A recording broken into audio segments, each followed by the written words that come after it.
Baiklah, kami dari kelompok keempat akan mempresentasikan laporan praktikum keamanan cyber tugas yang ke-10 ini.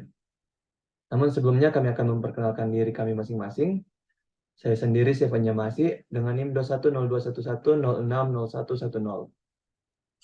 Lalu saya Christian Rono dengan NIM 210-211-060087. Saya Sergio Wisan dengan NIM 210211060019.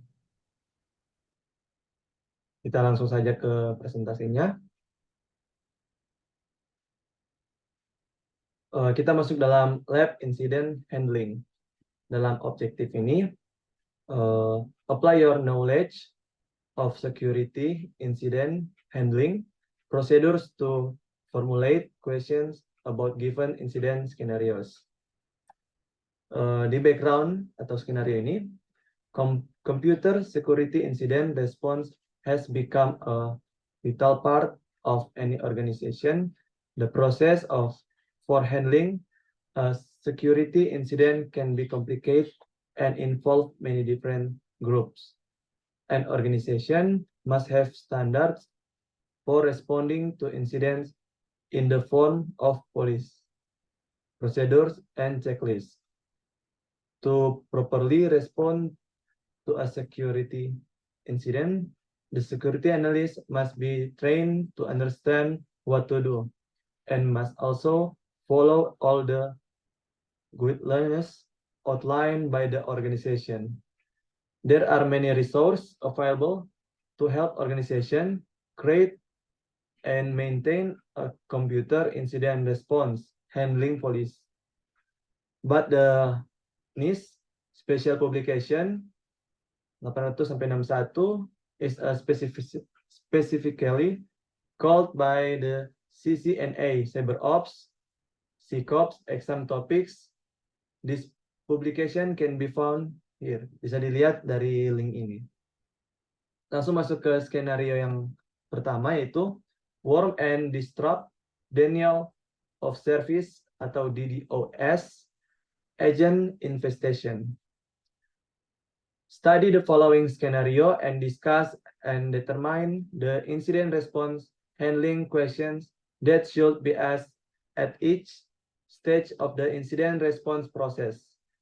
Consider the details of the organization and the CSIRC when formulating your questions. The scenario is about a small family-owned investment firm. The organization has only one location and less than 100 employees. On a Tuesday morning, a new worm is released. It spreads itself through removable media, and it can copy itself to open Windows shares. When the worm infects a host, it installs a DDoS agent. It was several hours after the worm started to spread before antivirus signature became available. The organization had already incurred widespread infection. The investment firm has hired a small team of security experts who often use the diamond model of security incident handling. Masuk dalam preparation, di sini ada 4 poin, yaitu tindakan keamanan. Yang pertama, tindakan keamanan dan kebijakan apa yang saat ini ada untuk mencegah dan menangani insiden. Yang kedua, seberapa sering rencana respons insiden ditinjau dan diperbarui. Yang ketiga, apakah semua karyawan dilatih tentang kesadaran keamanan dan penggunaan media yang dapat dilepas dengan benar. Dan yang keempat, apakah ada tim respons insiden khusus dan apakah mereka dilatih untuk skenario seperti ini. Selanjutnya, detection and analysis. Di sini ada 5 poin, yaitu pertanyaan, bagaimana worm awalnya terdeteksi dan oleh siapa. Yang kedua, indikator kompromi, LOC, apa yang diamati. IOC, apa yang diamati. Seberapa cepat insiden diidentifikasi, dan dilaporkan. Yang keempat, alat dan metode apa yang digunakan untuk menganalisis penyebaran dan dampak worm. Dan yang terakhir, sistem dan data apa yang terpengaruh oleh worm dan agen DDoS. Masuk ke containment, eradication, and recovery. Di sini poin yang pertama yaitu pertanyaan, tindakan langsung apa yang diambil untuk menahan penyebaran worm. Yang kedua, bagaimana sumber worm diidentifikasi dan disolasi. Yang ketiga, langkah apa yang diambil untuk membasmi worm dari sistem yang terinfeksi. Yang keempat, bagaimana agen DDoS dinetralkan dan dihapus. Selanjutnya, yang kelima, tindakan apa yang diterapkan untuk mencegah worm penyebar lebih lanjut. Yang keenam, bagaimana proses pemulihan sistem dikelola dan diprioritaskan. Dan yang ketujuh, yang terakhir, prosedur verifikasi apa yang memastikan semua sistem bersih dan aman. Dan selanjutnya akan dilanjutkan oleh teman saya. Baik, selanjutnya kita masuk ke bagian pertanyaan post-incident activity dari skenario tadi di atas. Terdapat 6 pertanyaan. Yang pertama, apa penyebab utama investasi worm? Dan bagaimana ini bisa dijaga di masa depan? Lalu pertanyaan kedua, seberapa efektif rencana respons insiden dan di mana celahnya? Lalu pelajaran apa yang dapat diambil dari penanganan insiden ini? Pertanyaan keempat, perbaikan apa yang dapat dilakukan pada kebijakan dan prosedur respon insiden? Pertanyaan kelima, bagaimana pelatihan karyawan dapat ditingkatkan untuk mencegah insiden serupa? Dan pertanyaan terakhir untuk bagian ini yaitu dokumentasi dan laporan apa yang diperlukan untuk tinjauan pasca insiden dan kepatuhan. Selanjutnya kita masuk ke skenario 2 yaitu unauthorized access to payroll records. Dan this scenario is about a mid-sized hospital with multiple satellite office and medical service. The organization has dozens of locations employing more than 5,000 employees. Because of the size of the organization, they have adopted a CSIRC model with distributed incident response teams. They also have a coordinating team that watch over the CSIRT and helps them to communicate with each other. On a Wednesday evening, the organization physical security team received a call from a payroll administrator who saw an unknown person leave her office, run down the hallway, and exit the building. The administrator had left her workstation unlocked and unattended for only a few minutes. The payroll program is still logged in and on the main menu as it was when she left it. But the administrator noticed that the mouse appears to have been moved. The incident response team has been asked to acquire evidence related to the incident and to determine what action were performed.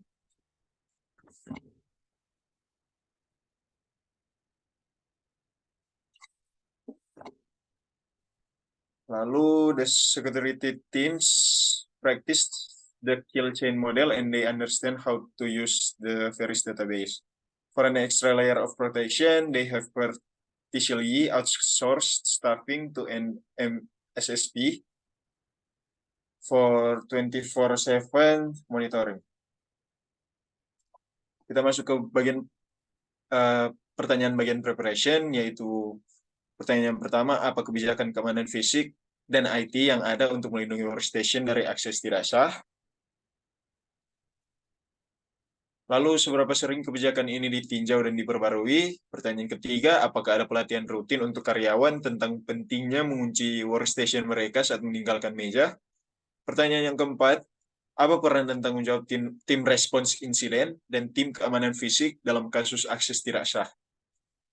Lalu pertanyaan-pertanyaan bagian untuk detection dan analisis, yaitu pertanyaan pertama, bagaimana insiden ini awalnya terdeteksi? Apakah ada rekaman CCTV yang dapat digunakan untuk mengidentifikasi orang yang tidak dikenal tersebut? log aktivitas apa yang tersedia dari workstation yang bisa memberikan petunjuk tentang tindakan yang dilakukan oleh pelaku. Pertanyaan yang keempat, apakah ada jejak digital atau forensik lain yang bisa dianalisis, misalnya perubahan file, akses data, dan sebagainya. Lalu pertanyaan yang terakhir, berapa lama workstation dibiarkan tidak terkunci dan berapa lama pelaku kemungkinan berada di depan workstation. Selanjutnya akan dijelaskan oleh teman saya.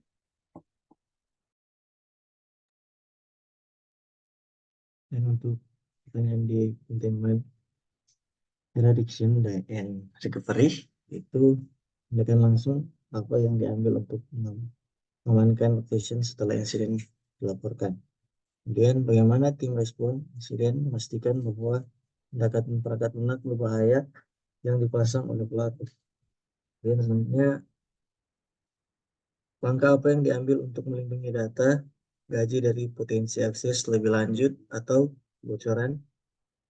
Selanjutnya bagaimana cara mengidentifikasi dan memulihkan setiap perubahan yang mungkin telah dilakukan oleh pelaku pada data atau sistem. Selanjutnya lanjut ke pertanyaan post di insiden activity. Dan pertama yaitu apa penyebab utama dari akses tidak sah ini dan bagaimana hal ini bisa dicegah di masa depan. Selanjutnya seberapa efektif respon terhadap insiden ini dan di mana terdapat kekurangan. Pelajaran apa yang dapat diambil dari penanganan insiden ini? Kebaikan apa yang dapat dilakukan pada kebijakan dan prosedur keamanan fisik dan IT? Bagaimana cara meningkatkan kesadaran dan pelatihan karyawan untuk mencegah insiden serupa? Dan dokumentasi dan laporan apa yang diperlukan untuk tinjauan pasca insiden dan kepatuhan.